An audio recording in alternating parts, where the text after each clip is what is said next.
Let's quickly review radical expressions, or some people call these just roots expressions. So anytime you see a square root, a cube root, a fourth root, a fifth root, that's a radical expression, okay? These are very, very important because without them, we're not able to simplify our answer and we're not able to move forward with calculus. You'll see why later on, okay? So we can convert radical expressions into exponents. We understand exponents a lot better, right? For example, if I ask you, what does the fourth root of a mean? Well, it's a little bit harder to think about. But if I ask you a to the power of 4, oh, that's just a times a times a times a. I know what that means. So to convert between the two, whenever you have a root like this, take whatever root that is, make that your denominator in your expression.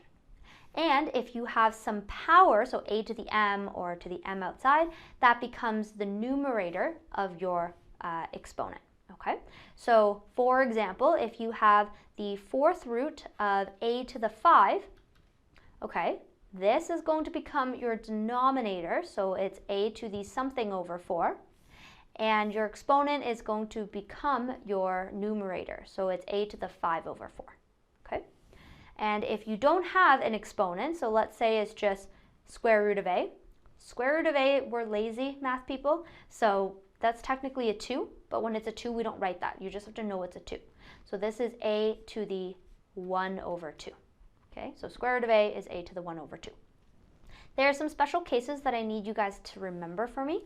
So square root of a times square root of a is a. That makes sense, right? And also, if I have the square root of a plus square root of b times the square root of a minus square root of b, this is a minus b. Okay? Let's actually see why that is. If I multiply my square root of a, I get an a. If I multiply my square root of a times a negative square root of b, that is a minus root a root b. And then if I multiply my positive square root of b times square root of a, that is a positive square root of a square root of b, just switching the order. And then a square root of b times negative square root of b is a negative b. So these two cancel and we're left with a minus b. But a much quicker way to see that is by using something called difference of squares. So when you have two things, I'll change the letters, u plus v times u minus v, this is u squared minus v squared. So in our case, since we have, let me just clear this up, square root of a plus square root of b, square root of a minus square root of b, that is going to be the square root of a squared, which is a, minus square root of b squared, which is b. Okay, so difference of squares helps us see that. And this formula down here is very similar. You can expand it out or use difference of squares to see that that is the same as a squared minus b. Okay, now that we had a quick refresher on radicals or roots, we need to talk about something called rationalizing or rationalizing the denominator. So a lot of times in calculus, especially when you go to university, but also a lot of teachers for the test and exam, they want this as well. If there is a square root in the denominator, so like a over square root of b, a lot of times we don't want that square root in the denominator for one reason or another. So in that case, what we do is we're going to multiply the numerator and denominator by the radical that's in the denominator. Okay, so that's this guy right here. Then we can simplify and notice that in our final answer, there's no roots in my denominator. So let's take a look at an example here. So let's say you have your final answer is 9 over root 6 and your teacher wants you to rationalize this denominator, meaning they don't want that root in the bottom.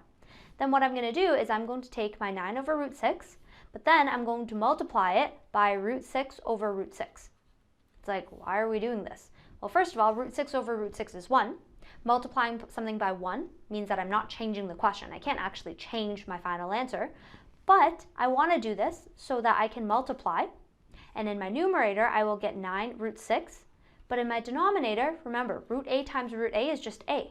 So now I get a 6 in the bottom, and there's no more roots in my bottom, okay?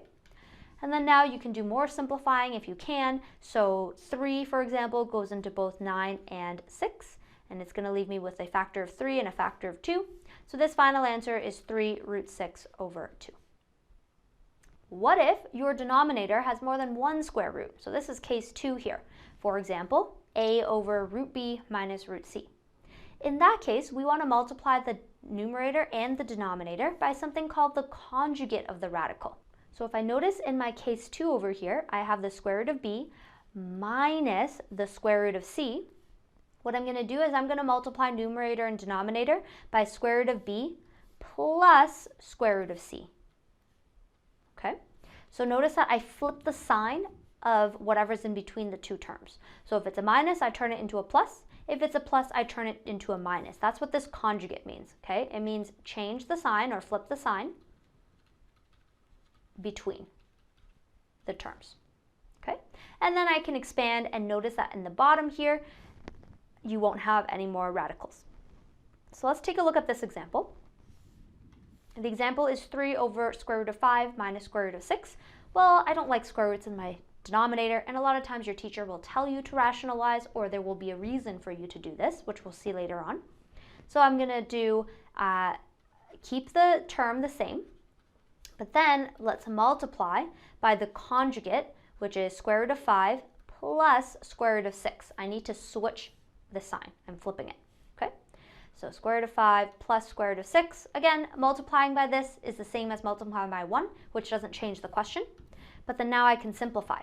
In my numerator, I have 3 times the square root of 5 plus square root of 6.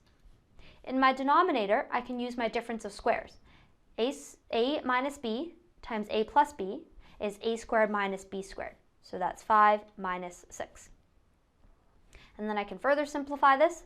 5 minus 6 is negative 1, so this is negative 3 times root 5 plus root 6. Okay, let's take a look at the next example. 1 over the root of 3 plus root of 5. So again, same thing, not changing this guy. Let me actually do this in a different color. So 1 over root 3 plus root 5. Now this time, when we multiply top and bottom, we're going to multiply by root 3 minus root 5, because again, I need to flip whatever sign is in between the two. Okay, so let's multiply away. So this gives me 1 times root 3 minus root 5, but in the denominator, I'm going to use my difference of squares. A plus b times a minus b is a squared minus b squared. So this simplifies, I'll just do it across, to root 3 minus root 5 divided by negative 2. Or you can bring the negative to the numerator, right? So factor out a negative, for example. So you have a root 5 minus root 3 divided by positive 2. Okay, last example. Oh, in the last example, I only have 1 square root. What do I do then? Do the exact same thing, okay? So I'm going to multiply top and bottom by 3, flip the sign, plus root 5. That's what a conjugate does, okay? Okay, now we can multiply it through. In the numerator, we have 1 times 3 plus root 5, so that's 3 plus root 5, divided by a minus b times a plus b is a squared minus b squared. So this is 3 plus root of 5 divided by 9 minus 5, which is 4.